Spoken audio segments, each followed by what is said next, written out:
طلاب تانية اعدادي على مستوى الجمهورية، السلام عليكم، يا رب تكونوا بخير. النهاردة ان شاء الله الفيديو بتاعنا المحتوى بتاعه هيكون يونت 7 يونت 8 يونت 9، الوحدة السابعة الوحدة الثامنة والوحدة التاسعة، علشان ان شاء الله تكون جاهز لامتحان فبراير. هنبتدي في الاول ان شاء الله نشرح مع بعض جزء الجرامر، وبعد ما نخلص الجرامر ونحل عليه نبدأ نشوف الفوكاب واهم الباراجرافات الموجودة او الباراجرافز الموجودة عندنا في الثلاث وحدات 7 8 و9. الملزمة اللي احنا هنشرح منها هتلاقوها موجودة مجانية نسخة أصلية PDF تحت الفيديو عندكم في جروب التليجرام الخاص بينا. تضغط على اللينك هتدخل ان شاء الله هتلاقي الملزمة موجودة، ومش تانية اعدادي بس، هتلاقي كل المراحل موجودة، اللي عندها امتحان او اللي ما عندهاش امتحان هتلاقي الملازم موجودة مجانية تقدر تحملها. مفيش اي مشكلة خالص، تطبعها وتذاكر منها. يلا كده بينا مع بعض نشوف جرامر يونت 7. عندنا الجرامر اللي موجود في يونت 7 درس بسيط خالص اللي هو درس الامبيراتيف، الامر لما تأمر حد، وجايبين جزئية كده معاه ادفايس نصيحة. تعالوا كده نشوف مع بعض. نكتب كده اهو يونت 7 الوحدة السابعة. اول حاجة عندي الامبيراتيف زي ما قلنا اللي هو الامر. الامر يعني انا دلوقتي هقول لك افعل او لا تفعل، تمام؟ يعني عندي حاجة اسمها امر مثبت وعندي حاجة اسمها امر منفي. طب ايه قاعدة الامر المثبت؟ الامر المثبت قال لك يبدأ بالمصدر. يعني ايه؟ انت دلوقتي باباك عايز يقول لك نام بدري، فممكن يروح عامل لك كده يقول لك sleep، يجيب الفعل كده في الاول بدون اي اضافة، sleep early، نام بدري، يبقى الامر المثبت. تمام؟ نكتب كده بقى مع بعض اهو القاعدة بتاعتنا. الامر المثبت يبدأ بالمصدر. تمام؟ طبعا في حاجات تريكات كده صغيرة، يعني ممكن يكون هو بيتكلم واحد اسمه علي، فعادي ممكن يقول له علي بس لازم يجيب كوما بعدها. خلاص، فانت لقيت كوما ما تخافش، علي والكلام هنا متوجه لواحد اسمه علي. علي sleep early، ممكن يجيبوا لك في الاخر ويحط لك قبليه كوما، يعني يقول لك sleep early كوما علي، مفيش مشكله. ممكن يقول لك بليز، يعني ايه بليز؟ من فضلك، مفيش اي مشاكل. طب ايه تاني غير المصدر؟ قال لك ممكن نبدا ب always، بس الكتاب مش جايبها، مش مركز عليها. ممكن ابدا كده اقول لك always دائما، واجيب بعدها المصدر. دايما sleep برضو مصدر اهو، early. يبقى انا ممكن اعمل الامر بشكلين، ممكن اعمل الامر بمصدر على طول، وممكن اعمله ب always والمصدر. طيب يا مستر لو انا عايز بقى امر منفي، عايز اقول لك ما تعملش، اهو هنعمل كده وهنكتب هنا كده الامر المنفي يبدأ بدونت او نيفر، ابدا، وهما الاتنين يجي بعدهم الفعل فين؟ في المصدر. يعني انا ممكن اقول لك مثلا اهو كده، ممكن اقول لك مثلا don't play، مصدر اهو with knife، ما تلعبش بالايه؟ بالسكين.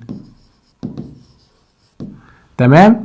don't play with knife، يبقى don't والمصدر، يبقى الامر المثبت مصدر او always والمصدر، الامر المنفي ب don't او never والمصدر. طيب تاني جزئية عندنا بقى اللي هي giving advice.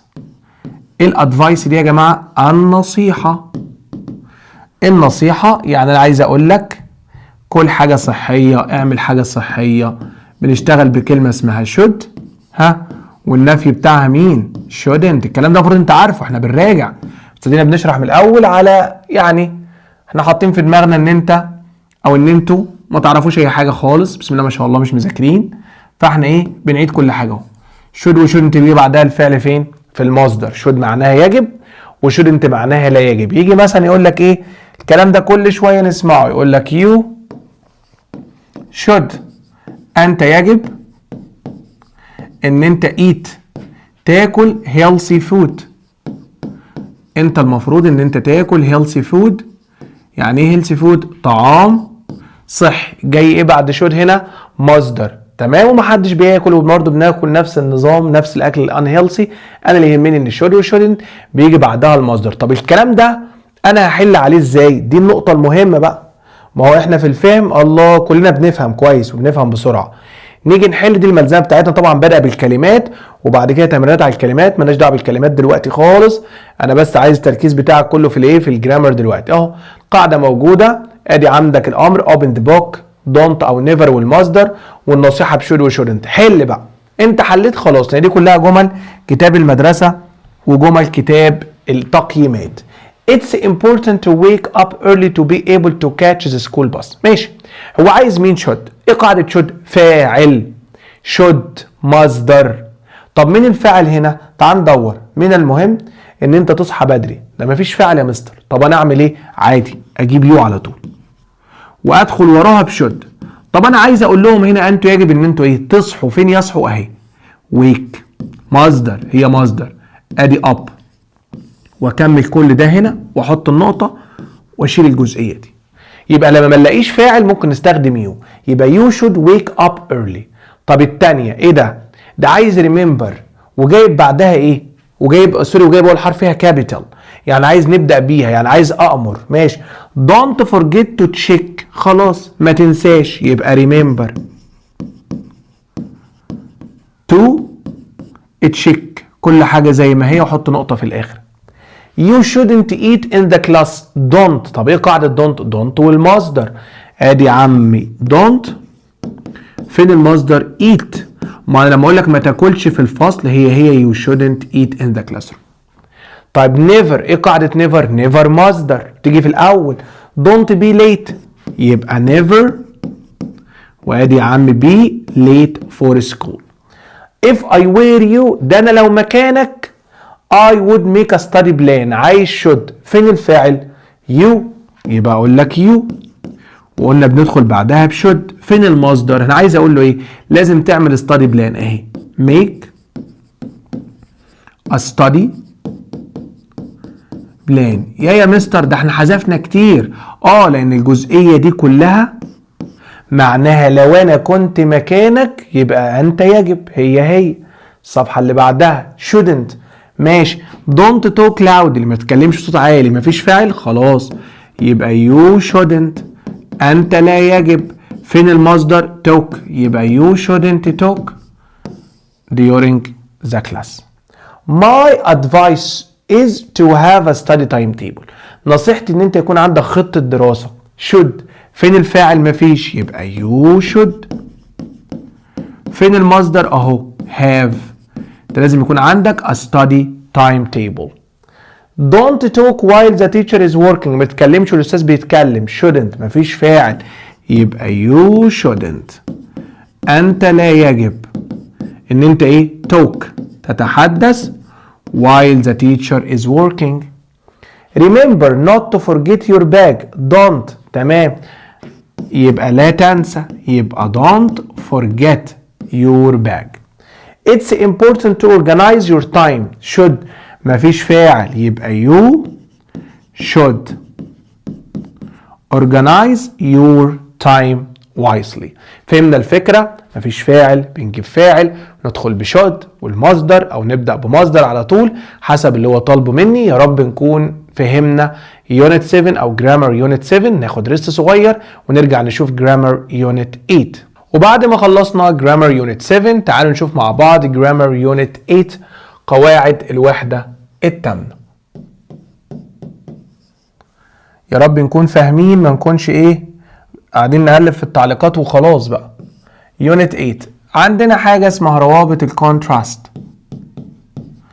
وروابط الكونتراست يعني روابط التناقض. يعني ايه تناقض؟ يعني كلام عكس بعضه، الجملة الأولى مش متطابقة مع الجملة الثانية. عندنا 3 روابط، عندنا حاجة اسمها but ولكن، وعندنا كلمة ومع ذلك اللي هي however، وعندنا كلمة اسمها بينما اللي هي while. تمام؟ طيب نبدأ مثلا ب but ومعاها however. بيقول لي مثلا أحمد studied hard، ذاكر بجد. شوف بقى but هنعملها ازاي؟ بنعمل كوما كده ونقول but، ولكن ايه اللي حصل؟ he got حصل على low marks. احمد ذاكر بجد ولكن جاب درجات مش حلوه. تمام؟ في تناقض ولا مفيش؟ but بتيجي في النص وبيجي قبلها كوما معناها ولكن. طب لو انا عايز استخدم however اللي هي معناها ومع ذلك برضو زي but بالظبط في المكان وفي كل حاجه، بس الفرق في شكلها. يعني ايه شكلها؟ بص كده، دي بقى كده تساوي احمد studied hard نقطة وراح عاملين اتش كده however وبعدها كوما he got low marks جاب درجات قليلة. يبقى but تساوي مين؟ however. تمام. اللي مختلفة مين بقى عنهم يا جماعة؟ اللي مختلفة عنهم كلمة while اللي هي بينما، اللي هي بتيجي في أول الجملة. يعمل لك كده يقول لك while، يعني لو جه في الامتحان اداك but أو however وقال لك استخدم while، تشيل but و however وتحطها هي في الأول لأن هي عكسهم. يعني هنا أقول while على الرغم إن أحمد studied hard، إيه اللي حصل؟ he got low marks. وفي رابط يا جماعه اسمه بالرغم من، بس مش جايبينه، بس المفروض تكون عارفه، بيساوي كلمه while. اسمه ايه؟ اسمه although. يعني ايه although؟ بالرغم من برضو زي while بالظبط. وانزل كل حاجه زي ما هي. يبقى انت خلي بالك هو غالبا هيعمل ايه؟ هيديك جمله فيها while مثلا ويقول لك استخدم however، تحوش while وتحط however في النص، او فيها but تحوش while وتحط but في النص، او العكس. طب تعالى اوريك الكلام ده، درس سهل خالص وبسيط، اوعى تقول انا مش فاهمه. بص بالراحه خالص اهو، تعالى كده بص كده، مديك هنا مين؟ ركز بقى انا اعلمك تحل في ثواني اهو. مديك هنا while وعايز but، اجي في النص واحط له but واشيل له while، كده انا خلصت. بس كده، ولا اكتر ولا اقل. طب مستر كان عايز however، حط له برده في النص ولا اي حاجه. عايز however ومديني مين؟ although، اهي جت اهي، اشيل although اللي هي بتساوي while دي، واجي في النص هنا عامل نقطه كده واكتب however بالشكل ده. بس كده انا خلصت هنا في النص كده بالظبط. تالي سهله خالص. طب تعالى، عايز while ومديني but، شيل له but واحط له while في الاول. بس كده انا خلصت. while games are fun، على الرغم ان الالعاب ممتعه، they should also be educational. عايز but مديني while، اشيل له while واجي في النص احط له but. تالي سهله. she studied a lot but، عايز while اشيل but واحط له while في الاول. تمام؟ في تاني؟ تعالى، عايز but اشيل however واحط له but، لان دول بيساووا بعض بالظبط. تمام؟ عايز but هنا مديني while، اشيل له but واحط while في الاول. عايز but برضه، اشيل although واحط but في النص لان although زي while. عايز however اشيل while واعمل كده وادي however وادي الكوما. عايز but اشيل although واجي في النص واحط but. متهيألي كده الموضوع فكرته سهله خالص وبسيطه جدا. خد لك ريست وتعالى نشوف يونت 9 الوحده التاسعه. وبعد ما شرحنا يونت 8 يلا مع بعض نشوف يونت 9 الوحده التاسعه. وحده برضو بسيطه جدا وهتفهموها بسرعه ان شاء الله. عندنا روابط الكوز والريزن اللي هي روابط السبب والنتيجه. اول حاجه عندك كلمه لان، احنا متعودين عليها اللي هي because، وبتساوي جايبين هما برضو كلمة لأن اللي هي since. وعلى فكرة برضو المفروض كان جابوا as، المفروض تكون عارفها. التلاتة كلهم معناهم لأن أو بسبب، يعني يجي بعدهم السبب. طيب ركز بقى بالراحة، خليك تفهم الدرس في ثواني. عكسهم مين؟ so اللي هي ولذلك، وحاجة اسمها therefore، وحاجة اسمها as a result كنتيجة لذلك. دول كلهم معناهم ولذلك. العلاقة بين because و since و as و so و therefore و as a result عكس بعض. يعني التلاتة الاولين دول عكس التلاتة دول، يبقى because و since و as عكس so و therefore ومين و as a result. يعني لو جينا كتبنا جملة زي مثلا كده قلنا ايه؟ قلنا مثلا احمد او علي didn't go to school، ما راحش المدرسة. ها ايه السبب؟ because لأنه he was ill، كان مريض، وفتح قوسين وقال لك استخدم so. بص ولا هتعمل أي حاجة، سهلة جدا. فين because اهي، وهو عايز so تروح كاتب so وتبدل بس وخلاص. يلا نعملها بقى تحت هنا نبدل. هنبدأ بالجملة دي he was ill. طب he اللي هو مين؟ اللي هو علي، فالمفروض اكتب كده علي عشان نبقى عارفين هو مين. was ولا تغير زمن ولا اي حاجة، لان الحاجات دي الروابط دي بتيجي في اي زمن. he was ill هو كان مريض، so ولذلك he didn't go to school، ولذلك لم يذهب الى المدرسة. تعالى كده مع بعض على مهلنا اهو، بص كده بالراحة خالص اهو. because و since معناهم لأن، بعد كده reason so therefore و as a result. تعالى كده عايز so، يلا نحل مع بعض. عايز so، طب فين اللي هنشيلها؟ جايب لي كلمة as اهي اللي هي لأن، اللي هي بتساوي because وبتساوي since. أشيلها وأحط مكانها so وأبدل الجمل. we got up late، we got up late so احنا صحينا متأخر ولذلك we missed the train، فاتنا الايه؟ القطار. since it was raining heavily لأنها كانت تمطر the match was cancelled.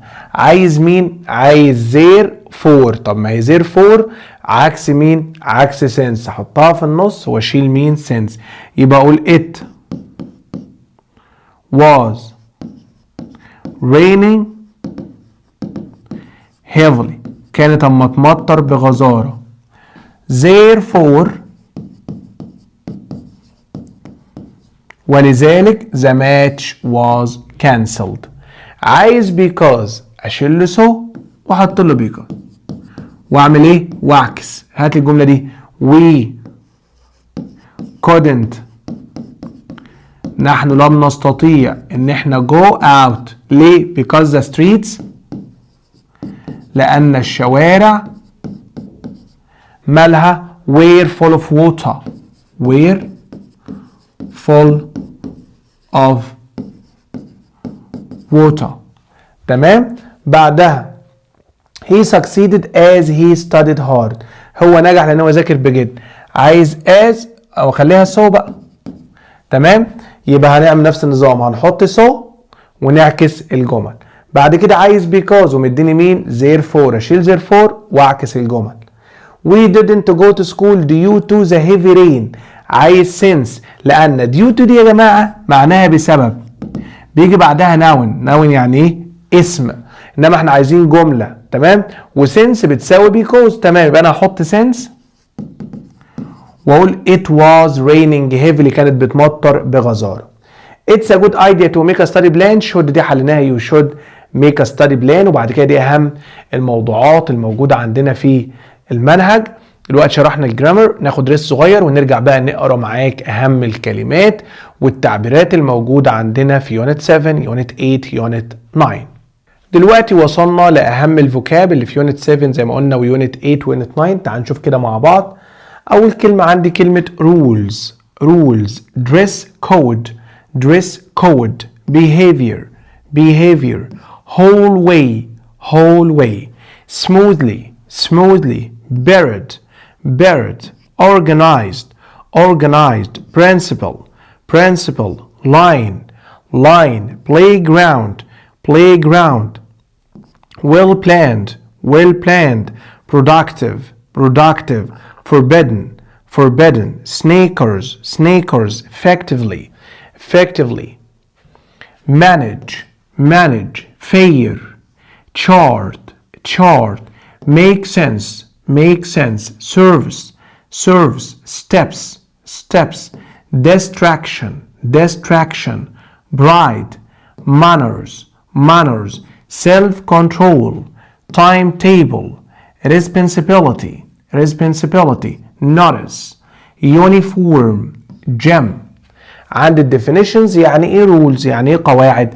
instructions that tell people، تعليمات بتقول للناس what they must or mustn't to do، يعملوا ايه وما يعملوش ايه. hallway الممر، along a narrow passage in a building، طريق كده جوه المبنى. sneakers الحذاء الرياضي، comfortable shoes you wear for sports or walking، بنلبسه عشان نمارس بيه رياضة أو نمشي بيه. behavior سلوكك، the way someone act يعني التصرف، الطريقة اللي انت بتتصرف بيها. forbidden ممنوع، قانون something not allowed to happen by rules or law، طبقا للقانون أو القواعد. period يعني فترة أو حصة، a fixed time وقت ثابت in a school timetable during which a specific. smoothly بسلاسة، بسهولة. subject or activity is taught. organize ينظم in a calm, easy and regular way بطريقة سهلة. طبعا smoothly دي الخاصة بها دي in a calm, easy and regular way بطريقة سهلة. تمام؟ طيب بعد كده عندي هنا effectively to plan and arrange things in order. manage يدير in a way that works well and produce good results. to control or direct something successfully، تتحكم في حاجة بنجاح. المتلازمات follow the dress code، follow safety rules، manage the time، make sure، learn effectively يتعلم بفعالية. create a positive atmosphere يخلق جو إيجابي. do activities، take notes، feel confident يشعر بالثقة. السينونيم والانتونيم ترادف والتضاد. عندك respectful، polite، well mannered، rude، impolite. tidy neat clean، messy يعني فوضوي. forbidden prohibited prevented allowed acceptable. smoothly easily roughly. organize arrange mess up. effectively successfully ineffectively. confused puzzled sure certain. earlier before later. excellent great brilliant bad awful. بعد كده البريفكس عندك respect يحترم، respectful يتسم بالاحترام. behave behavior اللي هو سلوك. بعد كده عندك equally بطريقة متساوية. care carefully اللي هي معناها بحذر.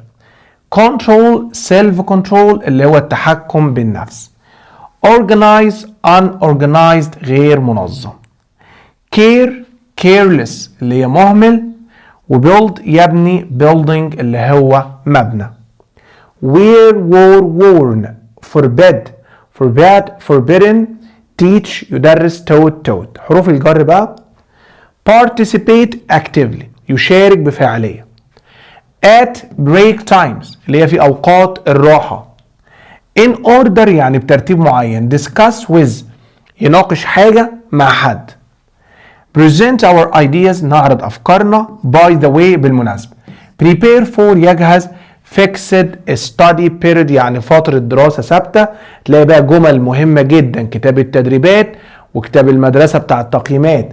My school has rules المدرسة فيها قواعد that help create a safe and not learning environment بيئة تعلم محترمة. اقرا بقى وشوف ايه respect ولا respecting ولا respects ولا respectful.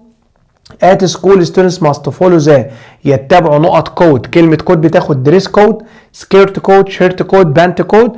هنزل لك انا الموديل انسر بس مش عايز احل دلوقتي علشان ما بوظش عليك التمرينات. تعال بقى نشوف ايه يونت 8 الوحدة الثامنة. concentration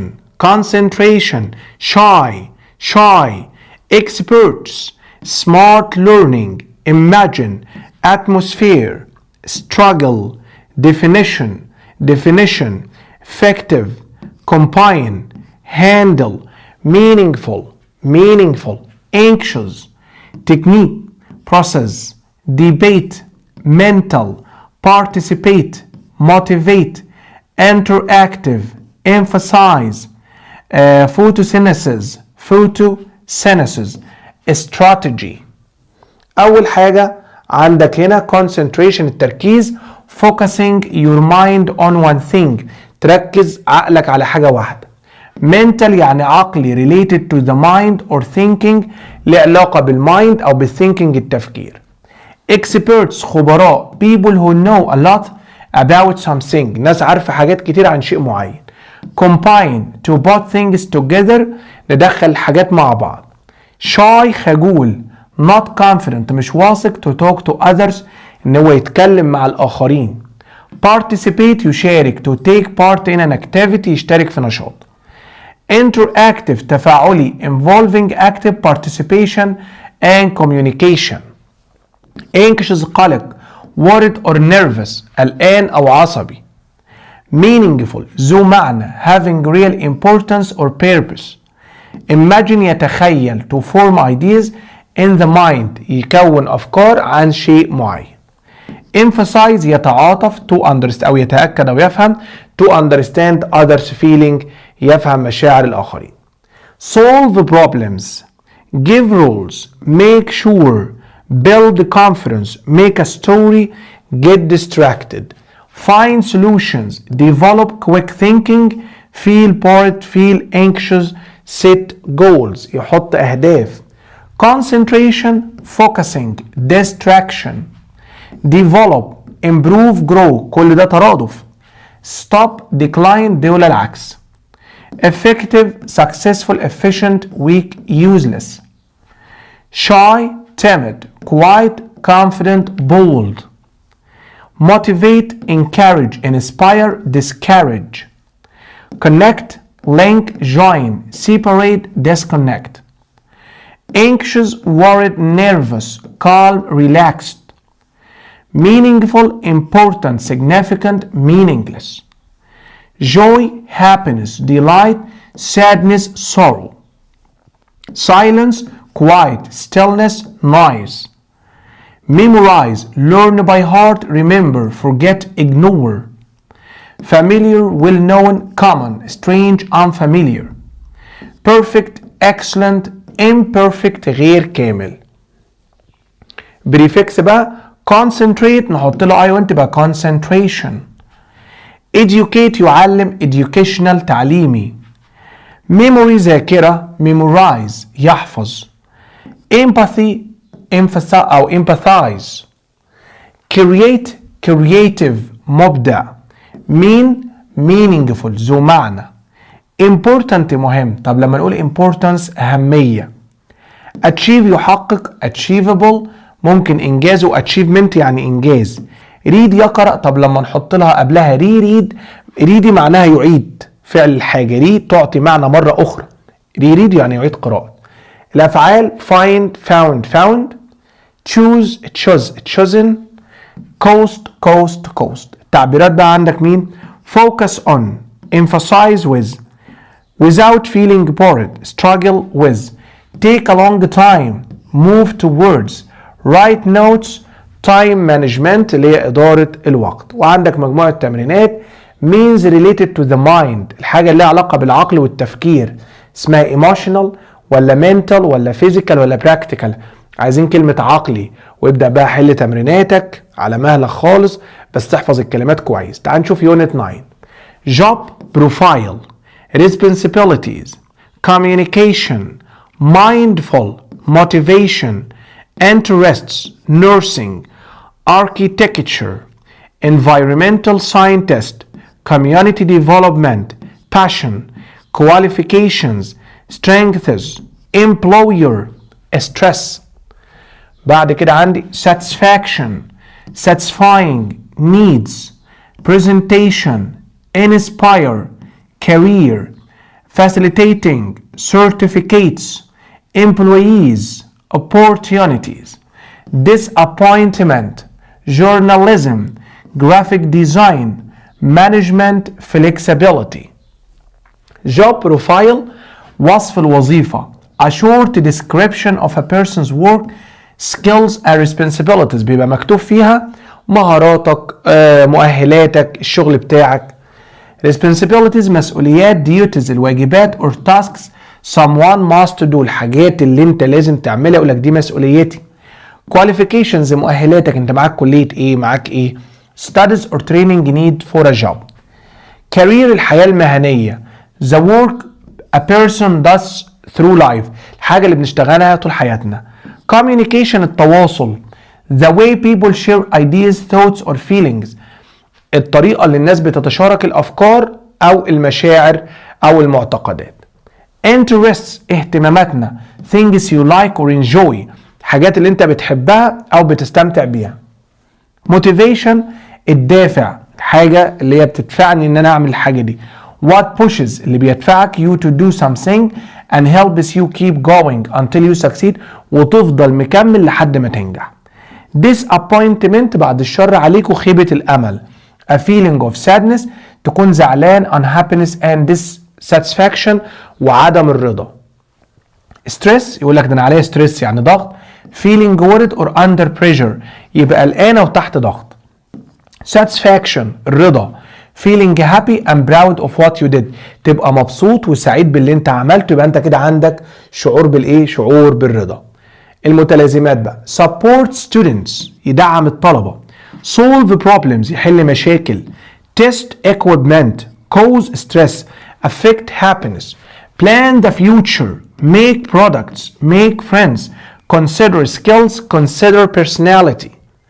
ترادف بقى tiring exhausting relaxing mindful careful aware careless unaware dangerous risky unsafe safe facilitate help assist complicate safety protection danger satisfying pleasing rewarding disappointing stress pressure tension relaxation calm disappointment sadness dissatisfaction satisfaction joy flexible adaptable inflexible guide lead direct mislead rewarding satisfying disappointing ambitious determined aimless unmotivated بلا هدف. نشوف بقى البريفكس والسافكس. describe نحط لها تي اي او ان تبقى description. employee يستخدم او يوظف employer صاحب العمل ولو اي يبقى موظف. technique technical تقني. motivate motivation الحافز وpress يضغط وpressure اللي هو الضغط. الافعال give gave given tell told told choose chose chosen. عندي بقى during treatment اثناء العلاج believe in يؤمن به depend on او rely on يعتمد على وbreak down يتعطل. وادي عندك the duties and tasks الواجبات والمسؤوليات اسمها ايه؟ works responsibilities professions practice طبعا المسؤوليات. the work someone does through their life is there الشغلانه اللي بنشتغلها او العمل بتاعنا على مدار الحياه طبعا الحياه المهنيه اللي هي اسمها career. تعالى بقى كده مع بعض ادي يا عم اهم الموضوعات اللي لازم تركز عليها. يونت 7 عندك اهميه السكول رولز the importance of school rules او اكتب عن يومك school day وطبعا study tips نصايح المذاكره. وبعد كده عندك future job الوظيفه اللي انت بتحلم بيها دي الخاصه بيونت 9 دي اهم الموضوعات الموجوده عندك في 7 و8 و9. يا رب نكون قدرنا نوصل لكم ولو جزء بسيط او نساعدكم في مراجعه فبراير وان شاء الله تكون مفيده ليكم في الامتحانات باذن الله. يا ريت تدعمنا بلايك وشير علشان تشجع او تساعد في ان انت الفيديو يوصل لاكبر قدر ممكن من الطلاب اللي مش مذاكرين او اللي الدنيا حاسين ان الدنيا مراكمه عليهم. انتظرونا فيديوهات قادمه والسلام عليكم ورحمه الله وبركاته.